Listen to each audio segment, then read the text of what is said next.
Bonjour, bonjour mes bien-aimés dans le Seigneur, soyez bénis en ce dernier jour de l'année, 31 décembre.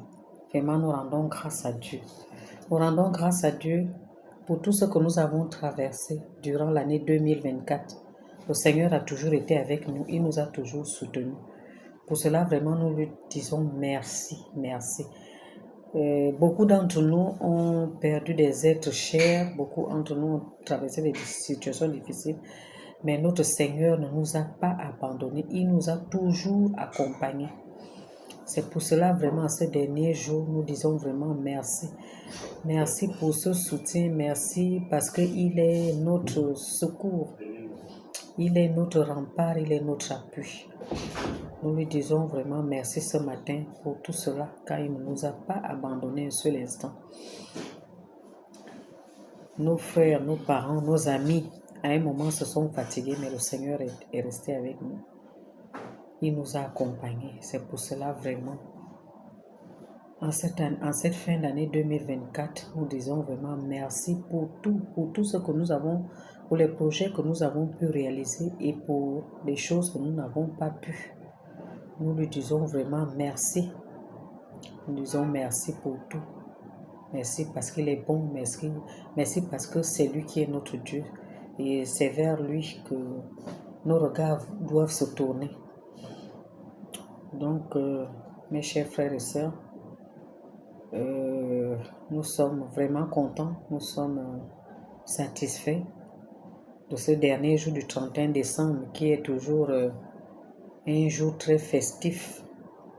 Il y en a qui prennent le temps, qui s'asseyent pour faire le bilan de l'année 2024. Il y en a qui restent dans la fête. Il y en a donc soyons lucides dans tout ce que nous allons faire aujourd'hui, car le Seigneur, nous devons associer notre Dieu pour qu'il puisse continuer de nous bénir et de nous soutenir dans tous les moments que nous traversons. Nous disons vraiment merci et béni sois-tu, Seigneur.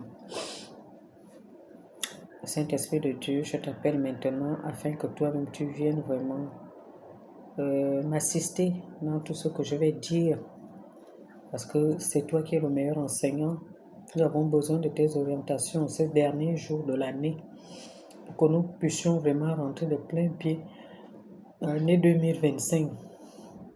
Saint-Esprit de Dieu, viens encore fortifier notre foi, viens encore nous ressourcer parce que nous avons besoin de toi. Amen.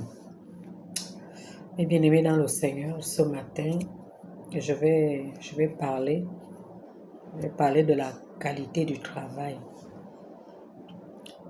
Je vais faire une petite exhortation sur la qualité du travail. Et ce thème est venu seulement hier soir parce que ça vient d'un constat amer que nous faisons aujourd'hui tous. Bien-aimés dans le Seigneur, le travail est béni par Dieu. Dieu nous donne le travail pour que nous puissions vivre, car il a dit dans sa parole que l'homme mangera la sueur de son front. Que ce travail soit pour nous une source de bénédiction et que nous puissions également à travers ce travail servir notre Seigneur à travers le travail qu'il nous donne.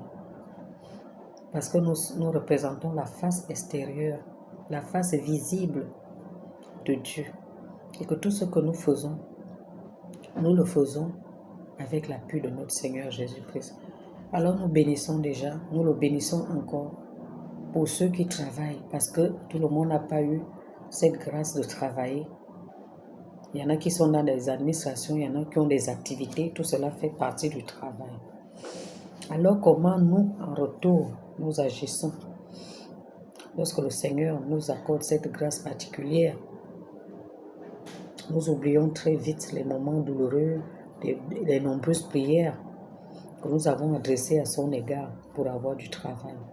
Et lorsque ce travail arrive, nous changeons de comportement, alors que le travail doit être une source de bénédiction, non seulement pour nous, mais pour tout le monde, pour la société, puisque nous travaillons pour satisfaire d'abord l'État. Nous sommes dans les services, nous sommes dans le commerce, et nous devons, notre préoccupation doit être la satisfaction de notre client. Alors aujourd'hui, ce n'est plus ce qui se fait exactement. Nous avons l'impression que les gens courent plus vers l'argent. Les gens veulent être payés sans travailler. Et c'est un mal pour la société aujourd'hui.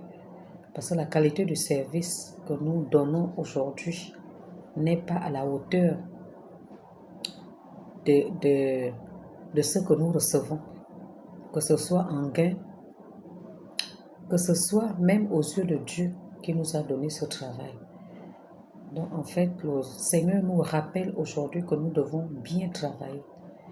Nous devons travailler de sorte que ce travail soit apprécié. Alors quand j'étais plus jeune, il y a un texte qui m'a accompagné dans ma vie, un extrait de Martin Luther King qui disait « Sois le meilleur quoi que tu sois ». Je crois que nous devons nous appuyer sur cela. Aujourd'hui, il disait que si tu es un balayeur de rue, sois le meilleur balayeur de rue afin que lorsque les gens vont passer, ils vont dire « Tiens, ici, il a existé un grand balayeur de rue parce que tu feras la différence. Tu vas impacter et tu vas donner du plaisir aux autres. » Et c'est ce travail que Dieu veut que nous fassions aujourd'hui. Il veut nous ramener à cela aujourd'hui pour que nous sachions que le travail, lorsqu'on le demande, il mérite d'être bien fait. Et c'est à travers ce travail que nous pouvons nous épanouir. C'est à travers ce travail que nous allons prendre de l'ascension, de l'envol qui va nous entraîner à la richesse. Et si le travail est bâclé, s'il est mal fait, personne ne viendra nous solliciter. C'est ce que nous avons tendance à oublier lorsque nous bâclons le travail que l'on nous fait. Cela est plus visible chez les maçons aujourd'hui. Il n'y a qu'à regarder la manière dont ils construisent des maisons aujourd'hui. Il y a des sous-bassements qui n'ont pas de sens, les murs tombent. En fait, ils bâclent le travail ou ils ne connaissent même pas le travail parce que quand on ne le connaît pas, on apprend le travail pour qu'il soit bien fait et que pour la personne pour qui on travaille soit également satisfaite. Et lorsque l'être humain est satisfait, n'oublions pas que nous sommes faits à l'image et à la ressemblance de Dieu. Lorsque le travail est bien fait, le cœur de Dieu se réjouit et cela permet à Dieu de nous donner plus. Nous le voyons aujourd'hui. Il y a des gens qui ont existé parmi nous, qui sont aujourd'hui des exemples. Pourquoi? Parce qu'ils ont su faire leur travail comme il le fallait. Donc c'est cette exhortation que nous devons garder en mémoire en ce 31 décembre, que nous devons fournir un travail satisfaisant pour la gloire de Dieu. Parce que nous sommes également des chrétiens et nous devons travailler pour nous améliorer et pour nous développer et développer notre pays. Alors si nous nous retrouvons si tout le monde fait la même chose, battre le travail, nous allons vivre dans quelle société aujourd'hui? Regardons autour de nous, regardons comment les autres se sont développés. Si on regarde les pays aux alentours ou bien en Occident, regardez comment ils ont construit, ils ont bâti, ils ont donné des efforts, ils ont mis de l'amour. C'est de la même façon que nous devons travailler pour que notre cité soit également embellie et améliorée.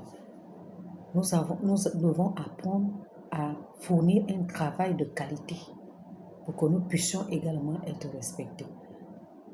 Et le Seigneur nous interpelle vraiment ce matin afin que le travail que nous avons choisi de le faire, que nous fassions des efforts, que nous nous instruisons, que nous nous améliorons pour que nous puissions satisfaire ceux pour qui nous allons travailler. Alors ce matin, vraiment le Seigneur veut que nous changeons, nous appelle au changement sur notre manière de nous comporter.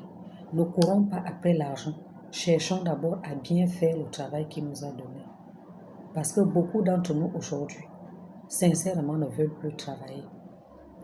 Que ce soit le plus petit employé, aujourd'hui les femmes de ménage, quand on regarde la manière à laquelle elles travaillent aujourd'hui, c'est juste courir pour avoir de l'argent. Je me rappelle, il y a une de mes sœurs qui avait des soucis avec sa dame de ménage parce que tout le temps, elle s'absentait, mais elle était toujours là, le jour de la paye, elle était présente. Donc, ce qui a valu